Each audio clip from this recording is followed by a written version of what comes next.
మృత్యుంజయం గారు జాయిన్ అయ్యారు. ఉపేంద్ర గారు ఒక్క నిమిషం. శరత్ గారు సార్, సో మళ్ళీ వాళ్ళ జాతిపిత మాట్లాడారు, కానీ బూతులు మాట్లాడకుండా పాస్పోర్ట్ల బ్రోకర్ను జాతిపిత అనాలా?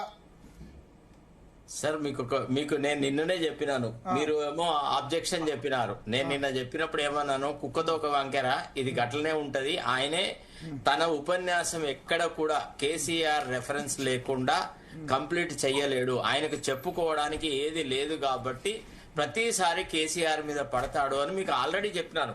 అయితే మీరన్నారు మొన్న నిజామాబాద్ లో తర్వాత కరీంనగర్ లో అది మాట్లాడలేదు కదా, వేరే చోట మాట్లాడంటే అక్కడ కొంత వెలుమ డామినేషన్ ఉండే ప్రదేశాలు అవి, కరీంనగర్ లో గానీ తర్వాత ఇక్కడ గానీ ఏది నిజామాబాద్ లో కొన్ని పాకెట్స్ లలో వెల్మాస్ కొంత రాజకీయంగా మొదటి నుంచి అధికారంలో ఉన్నారు, కొంత వాళ్ళకు అక్కడ ఇన్ఫ్లుయెన్స్ కూడా ఉంది. సో కాబట్టి అక్కడ మాట్లాడకపోయినంత మాత్రమే టీవీలలో చూస్తారు కదా. కరెక్టే సార్. ఇప్పుడు ఒకటి ఎట్లుంటుందంటే పిల్లి ఎప్పుడు కూడా కళ్ళు మూసుకొనే పాలు తాగుతుంది సార్.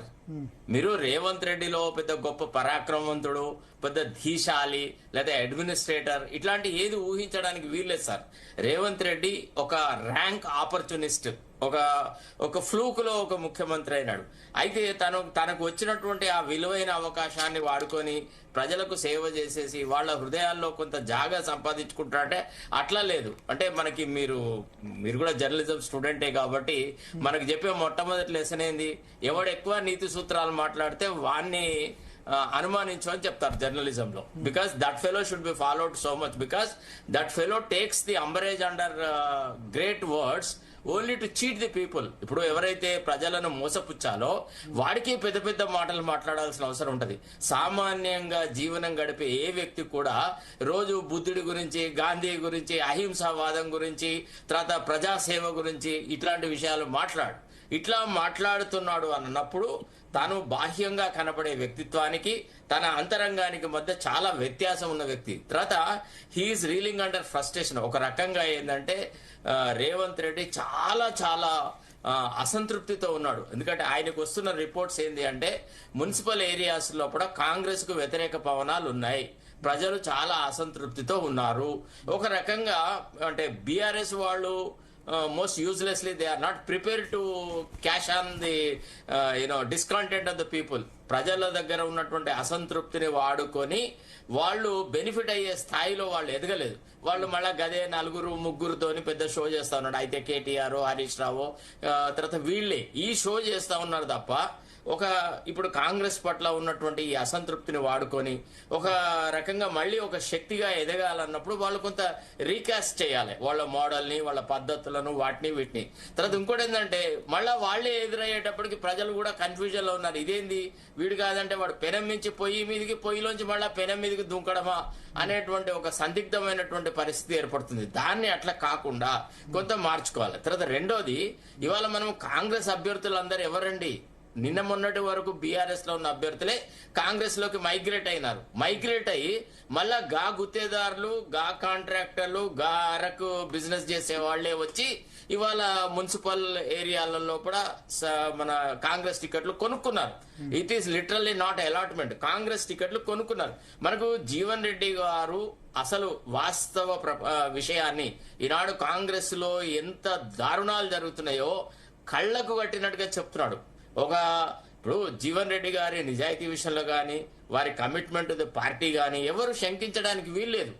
తర్వాత ఎట్లనండి ఇప్పుడు జెండా ఎందుకు మోయాలండి? పార్టీ కార్యకర్తలు ఎందుకు మరి పార్టీలు పెట్టుకోవద్దు మరి? శరత్ గారు మీరు కెమెరా కరెక్ట్ పెట్టుకోండి, సగం కట్ అవుతున్నారు, కెమెరా కరెక్ట్ గా పెట్టుకోండి సార్. చూడండి మరి నాకైతే ఇక్కడ షోనే బాగానే కదా, ఇప్పుడు బాగుంది. అయితే నేను అనేది ఏమంటే పార్టీలలో కొంత నిబద్ధత ఉండాలి సార్. ఇప్పుడు రాజకీయాలలో ఇప్పుడు మనం ఫర్ ఎగ్జాంపుల్ మనకు రాజకీయాలకు అతీతంగా మాట్లాడితే ఇప్పుడు నితిన్ నబీన్ నాడు మీకు నిన్న మొన్నటి వరకు ఆయన ఎవరో తెలుసా? ఏదో మామూలుగా వాళ్ళ పార్టీలో కొంతమందికి మాత్రమే తెలుసు. ఆయనను ఒకటేసారి భారత జనతా పార్టీ జాతీయ అధ్యక్షుడిగా చేసినారు. అంటే కార్యకర్తలకి గౌరవము, గుర్తింపు, మర్యాద అనేది ఉంటది అనే విషయాన్ని నిరూపించినారు. అట్లనే మనకు నితిన్ గడ్కరీ గాని తర్వాత మిగతా వాళ్ళు గాని వీళ్ళంతా ఆ పార్టీకి ఒక స్థానంలోకి వచ్చినాకనే వీళ్ళు ఫలానా వాళ్ళు అని తెలిసింది. అంతేందుకని మధ్యప్రదేశ్ లో చీఫ్ మినిస్టర్ ను మార్చినాడు, శివరాజ్ సింగ్ చౌహాన్ లాంటి వ్యక్తిని మార్చేసేసి వేరే ఒక వ్యక్తిని తీసుకొచ్చినారు, అయినా సరే వాళ్ళ పాలన బ్రహ్మాండంగా జరుగుతుంది. రాజస్థాన్ లో ముఖ్యమంత్రిని మార్చినారు, అక్కడ జరుగుతుంది. అంటే వాళ్ళు మారుతున్న కాలంతో పాటుగా వాళ్ళు మారుతున్నారు. అన్ఫార్చునేట్లీ మన రాష్ట్రంలో బీఆర్ఎస్ అట్లా మారలేకపోతుంది. రాజకీయాల్లో there is no churning in BRS. కాబట్టి వాళ్ళ పరిస్థితి అధ్వానంగా ఉన్నట. నిజానికి వాళ్ళ కాంగ్రెస్ పట్ల ఉన్న అసంతృప్తిని క్యాష్ చేసుకుంటే గనక బీఆర్ఎస్ కు చాలా మెరుగైన అవకాశాలు ఉంటాయి.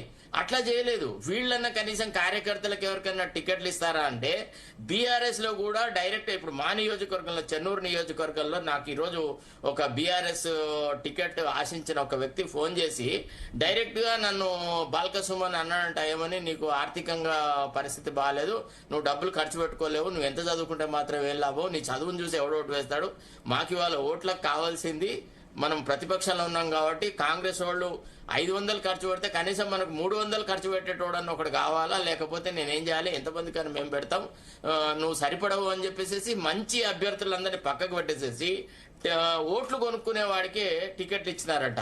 సో ఇది పరిస్థితి అనమాట.